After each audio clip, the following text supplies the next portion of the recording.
عما يتساءلون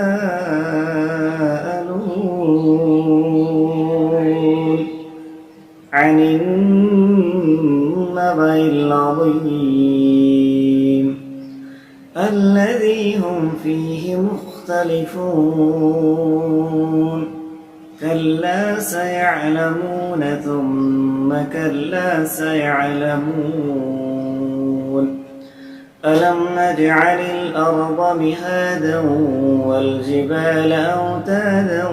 وخلقناكم أزواجا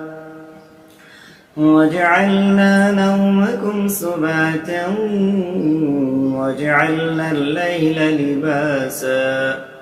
وجعلنا النهار معاشا وبنينا فوقكم سبعا شدادا وجعلنا سراجا